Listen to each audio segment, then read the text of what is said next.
On behalf of the Executive Chairman and Editor-in-Chief of the Arise News Channel, Prince Udoka Obagbena, and the management and staff of Arise News, we have come to commiserate with you, to share your grief and your sorrow at this time, because, as it were, she's not just a member of your family, she was also a member of our own family, and we have become family.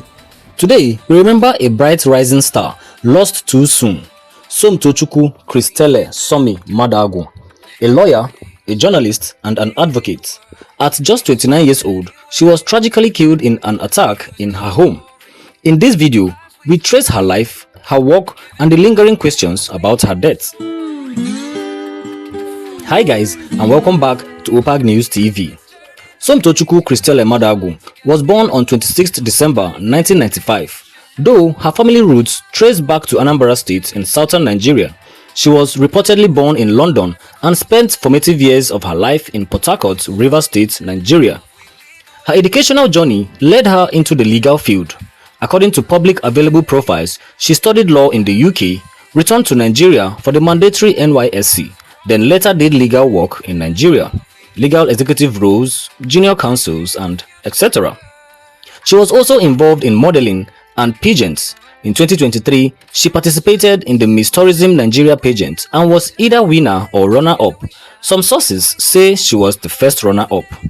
Following that, she represented Nigeria at Miss Tourism World in China, which raised her public profile. So, her public identity was not just as a legal professional, but as someone who bridged law, media, and advocacy.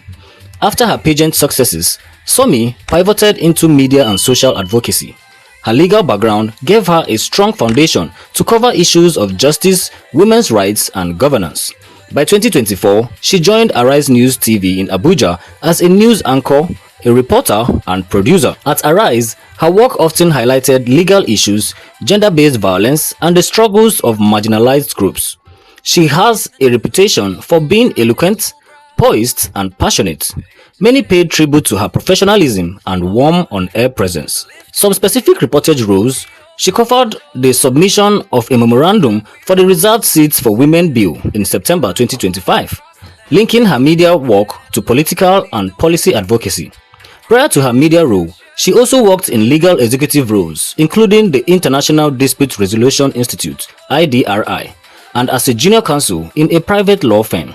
She also had experience as a political consultant. Thus, her profile was multifaceted: legal professional, media figure, and advocate.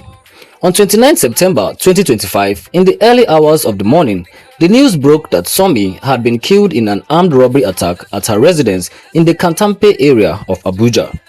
Arise News issued a public statement confirming her death, lamenting the loss of a beloved colleague and calling for a swift investigation. It's just very touching and very sad that we have to announce the passing of our colleague Sommie Madagu, who died or who was killed in her residence at Abuja. And when I saw this, it was very somehow, because apart from the fact that she's a broadcaster, she's also a lawyer. Yes, and looking at her life, you know, she left London, or the UK rather, where she schooled. She studied law. She's like, okay, I'm done with law. I'm coming back to follow my passion. Yes, and it's very tragic because I know what it is. I mean, I'm a lawyer now, a broadcaster, to say, okay, I want to do my parents' dream, and now it's time for me to live my life. She just started working at Arise last year, September, and this is September, so like a year. Yeah, right. And it's like your life just gets cut short like that. It's just a very tragic story. I can't even say, I don't know what to say, because like her tweets was, I pray from the depth of my heart that Nigeria never happens to me or anyone that I care about. Those were her words. And now look at what has just happened to her. Premium Times reported that she died following an armed robbery attack. The station's management extended condolences to her family and called for prosecution of the culprits. Some piece of her professional history mentioned in news reports. Formerly, she also worked as a political consultant with a firm called Vissals, held legal executive and assistant company secretary roles, among other positions. Police from the Federal Capital Territory (FCT) reportedly launched an investigation involving tactical, intelligence, and forensic teams. Thank you so much. Let me start this way. FCT Command, once again, commiserate with the family of Sommie. Arise News family, entire Nigerians that are reasonably touched with this ugly incident. It was indeed a sad one, very disturbing indeed. Regarding the circumstances surrounding the incident, to set the record straight, some Udnon, armed robbers specifically, gained access into a unique apartment where Sommie lives. A twin 3-story 18-flat apartment around the Gilshiri end of Katampi under Mabushi divisional area. At this point in time, 2 guards were on duty, security men. It's a private guard. And one of them, who had the courage to challenge, sustained a gunshot. Under this condition, you know the panic that will have resulted from this kind of environment. Sommie actually occupied an apartment on the topmost floor of the building. And out of the fear, she jumped down from that 3rd story, the top floor. The consequences is what we are seeing. It's so sad, so unfortunate. Well, have you seen? At last, this rescue was ready to the command control room. Policemen moved to the scene. What they could see, the unconscious body of Sommie on the floor. Because the death is so recent, many details remain murky, and public speculation has already begun. Whenever a prominent figure dies under violent or unusual circumstances, controversies and conspiracy theories often emerge. In Sommie Tochukwu Madagu's case, here are some of the key issues, open questions and public reactions. 1. The motive. Was it a robbery or a targeted assassination? The official narrative is that this was an armed robbery gone wrong, but skeptics and social media commentators are asking, was it truly a random burglary, or was she targeted because of her journalism, advocacy or connections? Some have suggested that something about her work might have made her a target, though no credible evidence has yet been presented publicly. Others point to the brazen nature of the invasion. A robbery in someone's home in the capital city of a public figure invites suspicion. 2. Investigative transparency and speed. Many are pressing the FCT police, the federal government and the security agencies to move quickly and disclose findings. Questions being asked include, were there CCTV or surveillance cameras? Were there signs of forced entry, or did the assailants bypass security measures? How many perpetrators were involved? How many suspects have been arrested? The lack of immediate clarity has fueled public distrust that justice may be delayed or subverted. 3. Media safety and press freedom concerns. Her death amplifies the risk journalists may face in Nigeria, especially those who cover sensitive issues of governance, human rights or corruption. Some commentators are drawing parallels with other cases of media figures or activists who died under suspicious circumstances.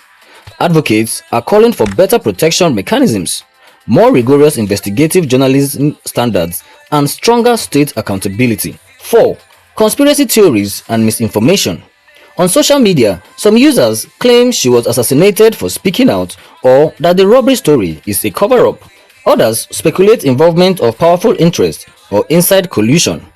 These theories are mostly unverified now, but in the absence of transparent facts, such narratives gain traction. 5. Press and public reaction and demand for justice. Colleagues in Arise News, media houses across Nigeria, and civil society have expressed shock and anguish over her death.